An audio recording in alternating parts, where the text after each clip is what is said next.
Beleza. Qualquer coisa, eu tenho um link aqui, tá, da apresentação, gente, pode ficar à vontade, né?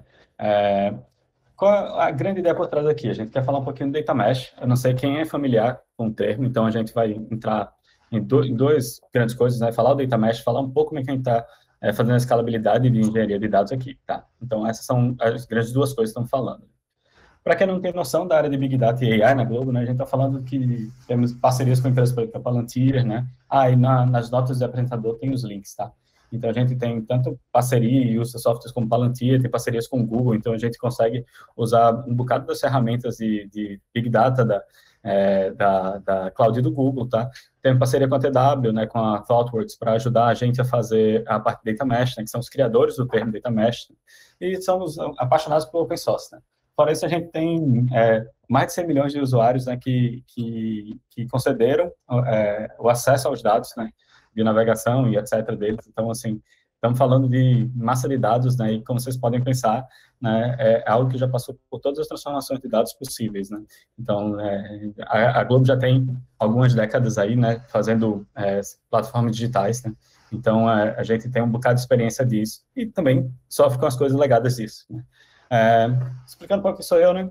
Sou Efraim, me formei em computação. Na verdade, eu detestei minha faculdade todos os dias quando eu fiz computação. Hoje eu gosto muito mais de computação do que quando eu fiz o curso, né?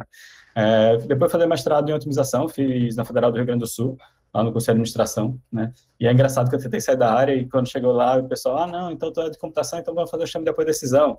Então, beleza, continuei dentro da área de computação, né? E depois fiz um doutorado de método de estruturação de problemas, né? Eu fiz a GV em São Paulo, né, e mesma coisa, quando cheguei lá, tu é formado em computação, então vamos fazer um sistema de apoio à decisão, né. Então, basicamente, eu nunca consegui sair da área, né. Fui professor da Federal do Paraíba, né, então tive experiência como funcionário público, não gostei, né, me encontrei muito mais no mundo para fazer pesquisa e inovação, nesse mundo de startupeiro, produteiro e professor. Dependendo da época, eu estou em cada um desses, né. Normalmente, quando acaba o dinheiro de startupeiro, eu vou para produteiro, né, e o vínculo de professor sempre continua, porque eu adoro essa parte de pesquisa, então é legal fazer isso, né. Até agora, nesse mundo de startupeiro, eu quebrei 4 produtos, né, e uma startup meio e meia, né, porque, na verdade, duas mudaram o segmento, né, e nessa trajetória eu levantei quase 5 milhões de reais, né, nesses projetos, né. E do lado produteiro, né, eu passei pela PSafe, né, passei pela OnCase, né, e pela Loft. Então, essas são empresas que eu sempre trabalhei com a área de Big Data, né. Na PSafe também trabalhei com a parte de inovação, né, o PSafe Lab, né, e hoje sou PO, né, do Data Lake, né, na Globo, tá? Então, estou à frente desse projeto de Data Mesh, né, junto com o Bedin, que é o head da área, né. Então, basicamente é isso, assim, quem quiser saber mais, né. É muito mais fácil me encontrar com essa cara, assim, suja de areia e peruca do que como eu estou aqui mais comportado com a camisa do time, tá? Então, então, beleza, já falei um pouco do que a gente vai ver, né? Tanto o Data Mesh como a gente falar um pouco da escala, como a gente está escalando essa parte, né? Mas, vamos primeiro, o que é Data Mesh, né? Data Mesh, na verdade, o que a gente tem, né? Tem o conceito que existia uma plataforma de Big Data, né? E isso era aquela coisa quadradona, um monolitozão, né? Mas a gente tinha, na época, né, um lado, as pessoas desenvolvedoras, né, felizes, né? Porque estava usando só o BI em produção, né? Normalmente tinha um analista de BI ou alguma peça desse tipo, né? Que essa pessoa fazia o quê? Juntava esses dados num data warehouse, né? E esse data warehouse num star schema, né? O Snowflake, né? E disponibilizar desse outro lado, né? O BI, né? Relatórios gerenciais, né? Consolidados, todo mundo feliz, porque fonte única da verdade e etc, né? Só que isso começou a escalar e dados cada vez foram mais necessitados e requisitados, né? No meio. E hoje a gente tem um cenário mais parecido com isso aqui, tá? Obviamente, isso é uma abstração que estamos falando, né? Mas temos o quê? Pessoas desenvolvedoras do lado que não conseguem priorizar e escrever os dados, né, para algum data lake, né? Inclusive a terminologia mudou mais, né? A gente tem pessoas engenheiras de dados, né, que não conseguem atender a demanda, né? Hoje travam em cima disso, né? E pessoas cientistas de dados e de negócio, né, que precisam de dados em diferentes níveis de detalhe, diferentes qualidades, tá? Então, estamos falando basicamente de 4 pessoas, né, e dessas 4 pessoas, uma está muito mais ligada para como eu falei, a gestão desses dados, a outra pessoa está muito mais ligada a, beleza, como é que eu vou conseguir essas demandas todas, né, de ETL ou ELT, né, que eu consiga fazer para jogar e liberar para o outro lado, né, que é as pessoas de ciência de dados e de negócios conseguirem analisar esses dados e usarem para insights, né, para dashboards, para modelos, né, para criar API, né, para ser consumida com com recomendação, por exemplo, tá? Então, o que hoje a gente tem? A gente tem bem nesse meio engenharia de dados sendo um gargalo, tá? Então, esse é um cenário mais comum hoje disso, né? Então, essa é um cenário comum que hoje temos, tá? E quem tem uma resposta para isso é o Data Mesh, né? Então, o Data Mesh ele pega e diz, ó, vamos pegar esse monolito aqui, vamos quebrar, né? E vamos organizar de uma forma diferente isso, né? E aí a gente vai passar um pouco de como isso quer dizer da escalabilidade em engenharia de dados, tá? Mas, basicamente, a gente tem aqui em cima, né, a parte de governança e padrões abertos, né? Temos times que têm os seus produtos e dados, né, conversando entre si, né? E temos uma plataforma de dados que suporta isso, tá? Então, qual era a grande diferença que o Data Mesh veio para resolver, né? Então, antes a gente tinha um foco no processo, quer dizer, a gente focava muito no pipeline, né, da eficiência desse pipeline, né? Hoje a gente tem muito mais, precisamos de times que precisam escalar, né? Precisam fazer entregas, né? E esses times são normalmente distribuídos, né? E passou, deixou de ser uma estrutura, um time centralizado de engenharia de dados, né? Cada vez menos está numa lógica departamental, está muito mais numa lógica de, ok, times funcionais, né, cross-funcionais, né, que entregam o que é preciso dentro daquele time, né.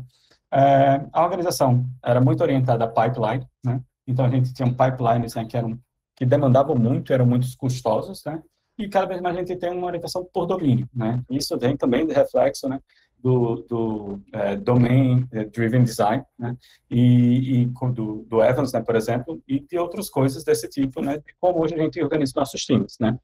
Antes os custos eram bem proibitivos, né, e hoje a gente está falando que é mais fácil com uma nuvem, por exemplo, ter um custo por uso, né. Antes a gente estava falando de demandas de relatórios gerenciais, né, hoje a gente está falando cada vez mais de termos, né, demandas para cientistas de dados, né, e pessoas de negócios, né, que demandam de diversas formas, né. E aí a gente tem que pensar que dashboards são produtos vivos, né, que se alteram, né, não é aquela coisa mais estática, tipo fazer um fluxo de caixa e ficar estático ali, né, e os modelos de recomendação, etc., precisam ser alimentados, etc., não só alimentação, né, mas, por exemplo, de conhecer as pessoas, né, e coisas desse tipo. Então, estamos falando desse cenário, o que mudou de hoje e como era antes, né.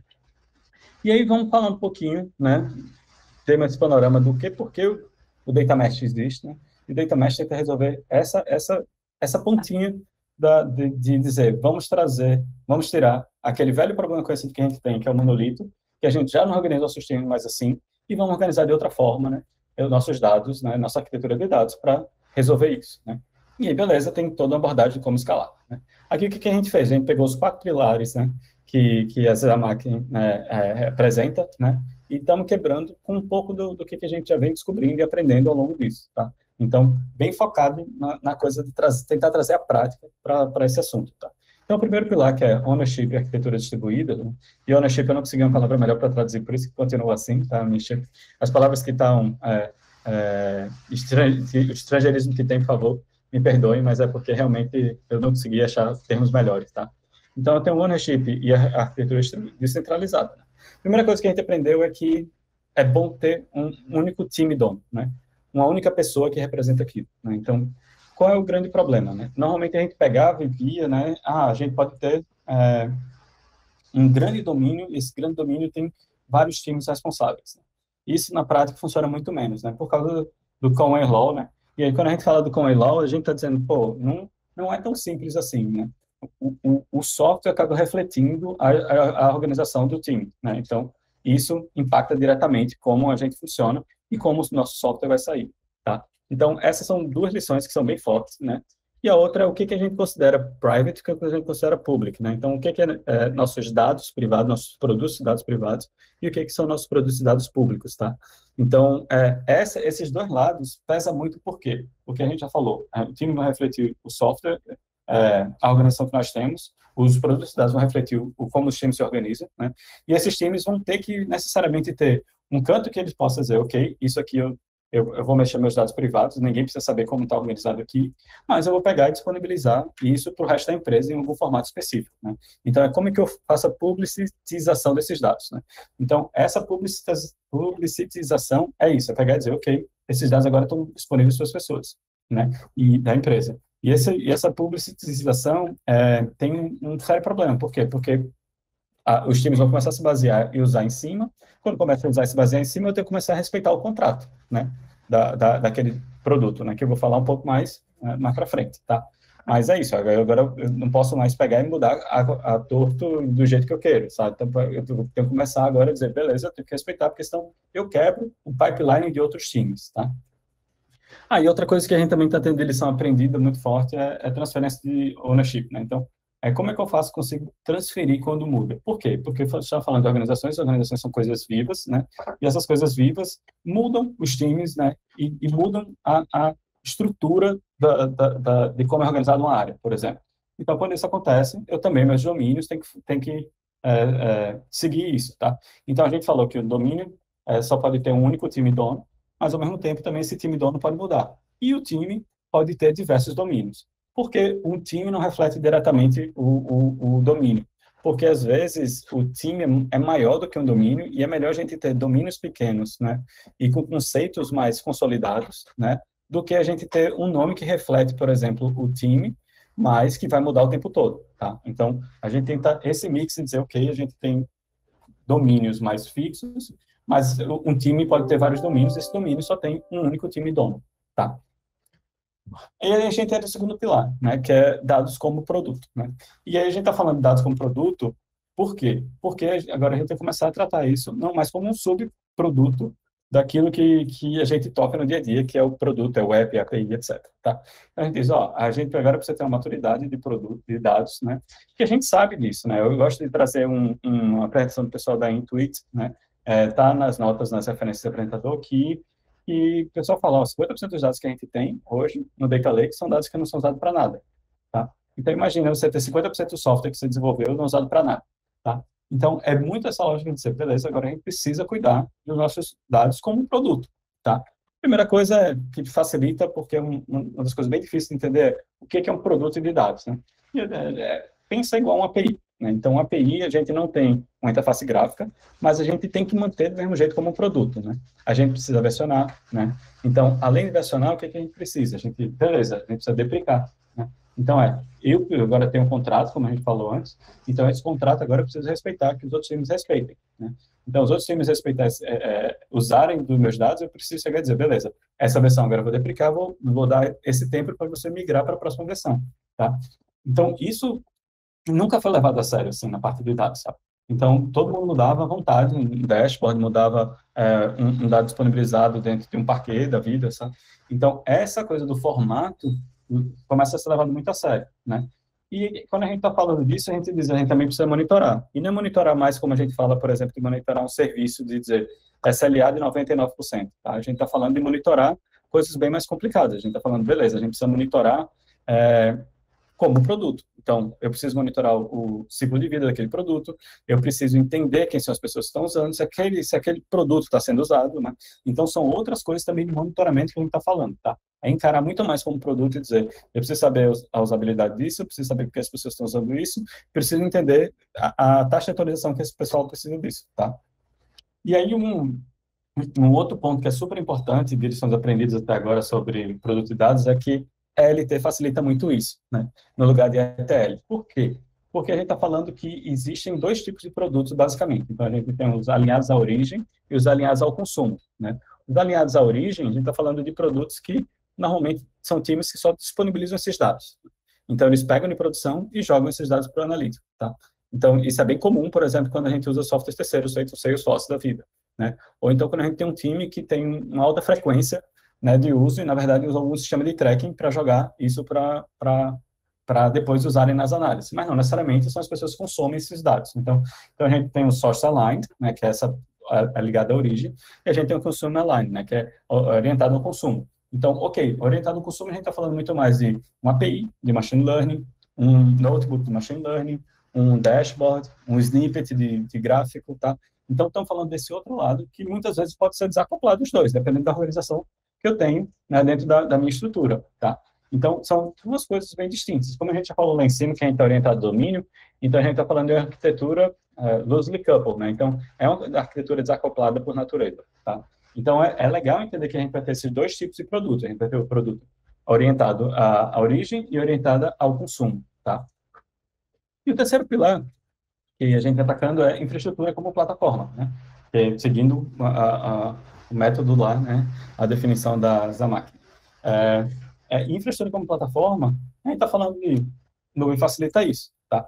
Então, como tem um projeto grande hoje na Globo com o Google, por exemplo, então a gente consegue usar muito dessa nuvem para facilitar a nossa vida e oferecer um IaaS, né? Infrastructure as a Service. Né?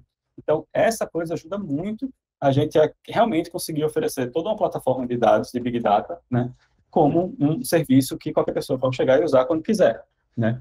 E aí tem um lado bom e um lado ruim, né? Porque todas as nuvens vão ter, e eu botei um comparativo, inclusive, de GCP junto com Azure, com AWS, tá? Para quem quiser analisar depois.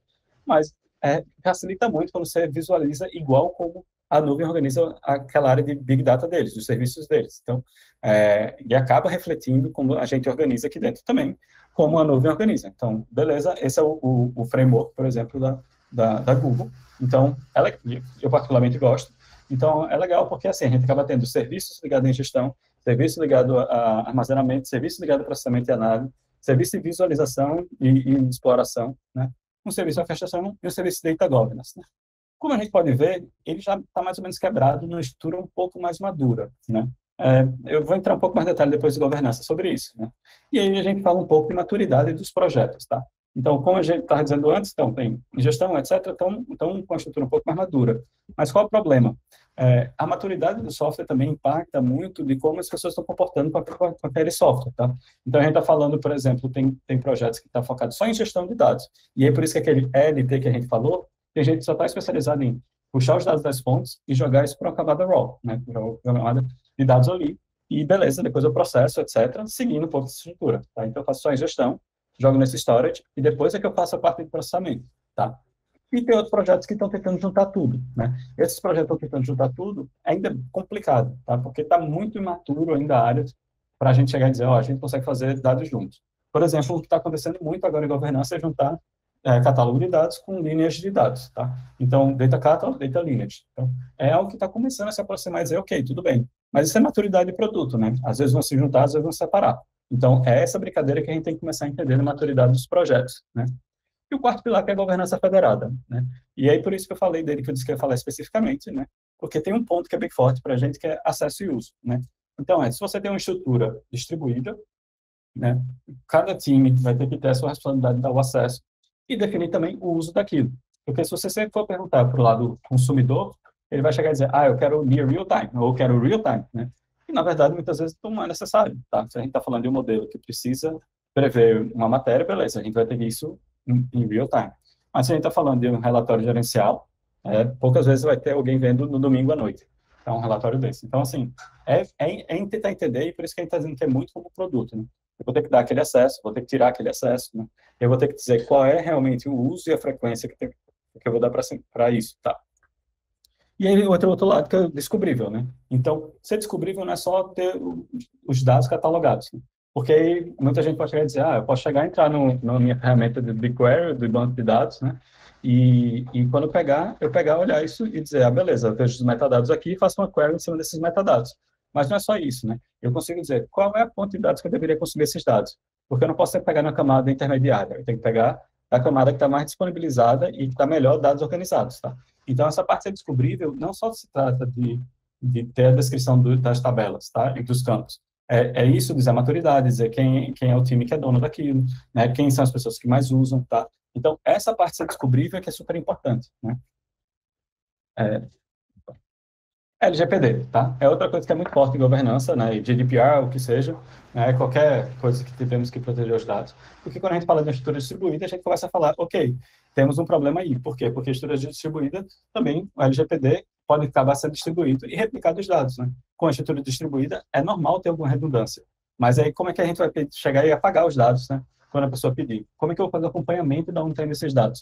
Como é que eu vou fazer uma busca ativa daqueles dados, né? Para saber o que é um dado PII que está ali, tá? Então, esse tipo de coisa começa a complicar na governança também, tá? Tem outro lado, são os conceitos ambíguos, né? Os conceitos ambíguos, e aí uma das coisas que não foi aprendizado ainda nosso, mas, por exemplo, tem um pessoal, eu botei o link aí embaixo também, né? O Vanes, da DPG Media, ele está aprendendo, a gente tem que botar nível de direção muito alto, assim, para conseguir distinguir alguns conceitos, tá? Porque os times não concordam e beleza, a gente chega e diz, ok, qual é o conceito que está valendo aqui? Tá? Qual é a maturidade disso? Qual é o nome desse campo? Esse campo precisa mudar de nome, tá? Porque é muito comum, quando tem vários times usando a mesma ferramenta, vai ter algumas redundâncias em cima disso. Tá? Então, essa é outra coisa, beleza, ter alguém com poder de decisão de verdade ali. Né? E quando a gente também está falando de ciclo de vida e atualização, se a gente está encarando isso como um produto a gente tem que dizer quanto tempo aqueles dados vão viver, quanto tempo aqueles dados vão para o storage, né? Quanto tempo vai para o storage mais lento, e depois quando é que esse produto de dados também pode morrer. Tá? E a outra coisa é a atualização que a gente já falou, do near real time ou não, etc. Tá? Então, essa parte de governança é bem forte. Por quê? Porque isso implica em custo, isso implica em ter dados que não estão sendo usados, ter dados que estão sendo desatualizados e usados em vários sites diferentes, tá? Sem controle sobre isso. Tá? Então, essa é uma coisa que é bem importante entender de governança, e governança é o ponto menos maduro desse todo que a gente está falando, tá? Pelo menos a nossa leitura, por enquanto. Né? E aí, dando só uma consolidada nos conceitos, né? A gente está falando de ownership e arquitetura descentralizada, e aí é pensar total, né, com o ELOL, então é dizer, beleza, eu tenho que entender, e todas as lições que a gente já teve de aprender em microserviços, né? A gente sabe, beleza, a gente já sabe mais ou menos como quebrar isso organizado pelos times que a gente tem organizado, né? Dados como produto, então, realmente encarar aquele dado como produto, e esse produto tem que ser cuidado como um ciclo como tal, eu tenho que acompanhar o uso, tenho que ver o que está sendo deprecado ou não, tenho que respeitar os contratos, tá? Infraestrutura como serviço é realmente pensar como a gente disponibiliza esse IaaS, né, para os times e dizer, beleza, qualquer time pode usar o que quiser aqui, né, e eu posso ter o meu privado e deixar isso público, né, em algum data hub, né, ou que seja qualquer outro nome, que é o data lake, que é o data lake público da instituição, público eu digo internamente dentro da instituição, né, e a governança federada que é isso, é começar a entender o uso, os acessos, né, e como eu quero controlar isso, né, de algum termo de disputa de conceito e etc. Disputa de conceito muito mais entre domínios, tá? Bem, é isso. Perguntas? Terminei do tempo, hein? Eu não estou vendo as perguntas, eu tenho que fechar aqui para ver. Ou tu vai falando aí, Igor, não sei. A galera tá meio tímida aqui ainda nas perguntas, mas eu tenho uma para te fazer, Efraim. Pode fazer. A gente hoje existem muitas possibilidades aí de formação no mercado, algumas formais, outras não tanto formais, e que dica que você dá assim para um profissional assim, que está pretendendo uma carreira ou de cientista de dados ou analista de dados, assim, e talvez se você contar um pouco de como é que foi o teu início nisso, assim, o que você consumia na época assim para entrar nesse assunto, porque além dos curiosos, a gente acaba encontrando muita gente aí que está transicionando também. Aí eu acho que vale aí a tua vivência também. Ah, beleza. Tipo, tem algumas formas de entrar na área, né? Eu entrei do chapéu antigo ainda, vim de analista de BI, assim, sabe? Então, tô ficando velho. E aí, pronto, eu vim para esse caminho, mas hoje tem muito, por exemplo, muita gente que faz o Kaggle, né? Pega e tipo, vai aprender sobre análise de dados, né? Engenharia de dados hoje. Qual é a grande vantagem? As nuvens todas têm muito crédito também, né? Que a pessoa pode pegar e aprender a mexer com esses ferramentais, né? Então, subir um Hadoop da vida, né, subir um esquema de Hadoop, né, brincar com alguma fila de Kafka. Então, assim, essas coisas hoje estão bem mais simples de começar a brincar. E aí eu estou falando nem do lado informal, né? Hoje tem muitos treinamentos também do lado formal para isso, né, de engenheiro de dados e cientista de dados. Mas o que vai contar muito para a gente, por exemplo, é se já fez algum projeto dele. Né? Não para estágio, né, mas para quem vem como engenheiro de dados. Eu já estou muito mais no time de engenheiro de dados. Então, qual esse tipo de projeto e quais tipos de sistemas você já brincou, né? Não precisa saber um específico, porque a tecnologia você muda, mas os conceitos é bom aprender, né? E aí, uma coisa que é super importante para engenharia de dados, se quiser sumarizar, é que, na verdade, é um banco de dados que o pessoal pegou e desacoplou tudo.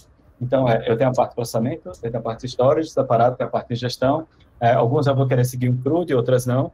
Então, é muito em cima dessa lógica que eu vou trabalhar. Então, quem quiser começar na área é isso, é entender que é um banco de dados que pegaram e desacoplaram, né? E aí eu vou estudar separadamente agora o que é gestão, o que eu vou usar de storage, o que eu vou usar para fazer análise, o que eu vou usar para fazer uma consulta em cima disso.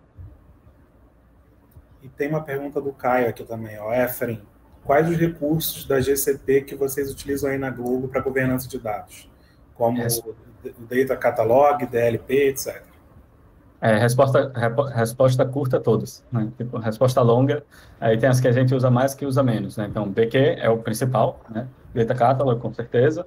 Então, assim, a gente está usando Composer para muita coisa, para processar os dados, né? Estamos testando algumas outras ferramentas, tipo Data Stream agora, né? Data Flow, aí a gente começou a fazer alguns testes. O Dataform é um dos que a gente está usando muito para transformação de dados, e como a gente começou a desacoplar, né, tipo, o que seria a gestão de dados, da transformação de dados, então, beleza, o Dataform é o que a gente está testando mais, né. O orquestrador a gente está usando Composer, por exemplo. Acho que esse é o panorama mais curto. Data Science, a gente tem ferramentas internas, tipo, nossa própria Feature Store, a gente começou a fazer, mas a gente usa o Feast por baixo, tá, para fazer.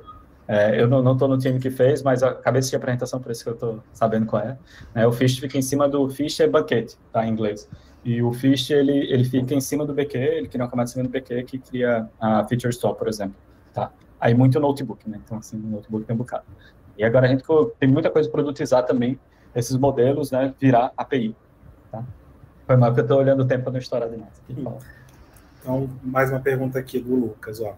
Olá, tenho uma dúvida. Meu sonho é ser produtor de tecnologia na Globo. Ciência de dados ajuda a chegar nesse cargo? Desculpa que eu nem sei o que é produtor de tecnologia.